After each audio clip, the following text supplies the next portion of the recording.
বংশীকে নিয়ে বলছিলে না যে বংশীর দুটো তিনটে বিয়ে, কার কার সন্তান সে নিয়ে ঘুরে বেড়াচ্ছে।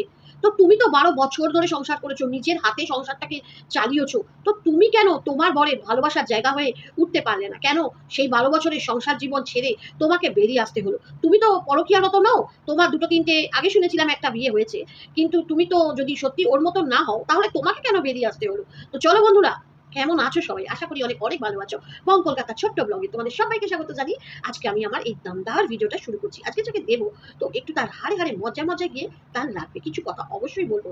হ্যাঁ বন্ধুরা, মানুষ অন্যায় করলে যে অ্যাপোলজিটা চায় তার ভেতর সেই দুঃখ বোধটা থাকে। হ্যাঁ, অন্যায় করলে, কিন্তু ওর ভেতর সেই দুঃখ বোধটা নেই। আসলে কি, ওর টাকার এতটাই ওর লোভ হয়ে গেছে যে ও সোশ্যাল মিডিয়া প্ল্যাটফর্মটাকে তার আর্নিং করার জন্য, মানে আর্নিং হিসাবে বেছে নিয়েছে বলে সে মানে তার ভিউয়ারদের চোখে ধুলো দিয়ে যা নয় তাই বুঝিয়ে যাচ্ছে। কিন্তু অনেকেই আছে যারা ওর পর্দাফাশ করতে চলে এসছে। তো আমিও ওকে আজ কিছু কথা অবশ্যই বলবো।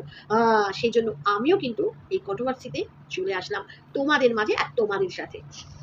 ছি ও মাগো, বোতল খাওয়াটা অপরাধ কে বলেছে? হ্যাঁ, এখন সবাই খায়, তাই না? সবাই খায়, তাই তো? কিন্তু অনেক সতীলক্ষ্মী আছে যারা এত নাটক করে যে খাই না খাই না, হ্যাঁ, অথচ তার ঢুকুঢুকু কিন্তু চলতেই থাকে। আর অন্যরা যখন খায়, ও মা গো, তাকে নিয়ে যে সে কি করে, একদম তার বোধহয় জন্মের ভাত তার তুলে নিয়ে আসে। আর নিজের বেলায় সেটা হতেই পারে, হ্যাঁ সেটা হতেই পারে, সবাই খায়, এটাতে কোনো দোষের নয়। নিজের বেলায় আঁটিসুটি, পরের বেলায় দাঁত কপাটি। তাকে কন্ট্রোভার্সি কুইন নয়, তাকে ড্রামা কুইন হিসাবে আখ্যা দেওয়া হোক। মানে সে নোবেল পেয়ে যাবে, সে যদি ড্রামা করে বা নাটক বা কোনো চলচ্চিত্র জগতে আসে, সে কিন্তু রিয়েলি ড্রামা পেয়ে মানে অ্যাওয়ার্ড পাবে। মানে আজকে ওকে এমন কথা বলবো যে আরো শিরায় শিরায় মজায় মজায় গিয়ে ওর লাগবে। অবশ্য ও তো একটা নির্লজ্জ বেহায়া, ওকে বলে কিন্তু লাভ নেই। তার কারণ হলো ও অন্যের পরিবারকে দিনের পর দিন টেনে গেছে। আর যখন যখন নিজের এসছে একটা বাচ্চার ডিএনএ টেস্ট পর্যন্ত সে করতে ছাড়েনি। হ্যাঁ, ডিএনএ টেস্ট পর্যন্ত করতে ছাড়েনি। আরে মানুষ যখন ভুল করে সেই অ্যাপোলজি চায়, কিন্তু সেই অ্যাপোলজিটা চাওয়ার ভেতরও কিন্তু একটা নিজের যে মানে কি বলবো, নিজের ভুলটা তার মুখে কিন্তু ফুটে ওঠে। কিন্তু সেই ক্ষেত্রে কোথাও গিয়ে দাঁড়িয়ে মনে হয়নি মানে ইয়ার্কির ছলে ভিউয়ার্সদের বোকা বানিয়ে, হ্যাঁ, ট্রাস্ট মি মানে এমনভাবে বোকা বানানো হচ্ছে। আর এর ভিউয়ার্সরা এমন বোকা হচ্ছে যে ওর সাথে অন্ধ হয়ে গেছে।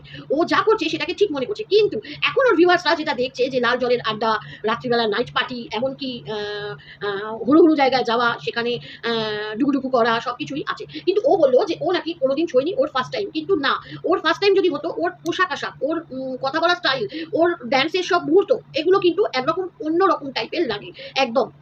একটা ভিডিও চোখে আসলো যে একটা মেয়ে কিরকম সেজে গুজে, যে কিনা একটা সোশ্যাল মিডিয়া প্ল্যাটফর্মে সে সবাইকে ছেঁড়াকাটা করে, সে কিনা ওই রকম ভাবে মানে কি বলবো, এত সেজে মানে নিজেকে প্রেজেন্ট করেছে, মানে সেটা ভাবা যায় না।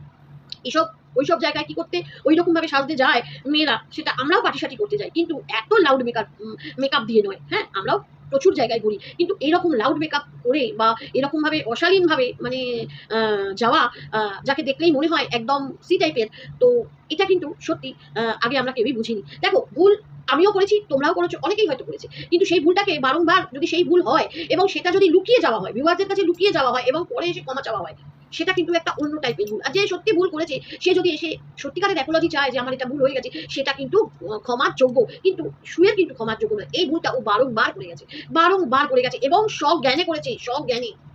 মানে ওর তখন এত মুডি লাইফ, এত তখন উড়ু উড়ু লাইফ অনেক বেড়েছিল, যার জন্য কি হয়েছে, এখন আস্তে আস্তে অন্যকে বলতো না, ওই চ্যানেলে দেখা গেছে, পর্ন সাইডের চ্যানেলে দেখা গেছে, আজকে হয়তো এরকম করতে করতে ওকেও পর্ন সাইডের চ্যানেলে দেখা যাবে। মানে যা ঘটছে এখন, যেসব কথা আমরা একভাবে দেখে গেছি আর আরেকভাবে যখন দেখছি, সেগুলো তো সত্যি বলার মানে কোনো জায়গা নেই আমাদের, সত্যি তাই না?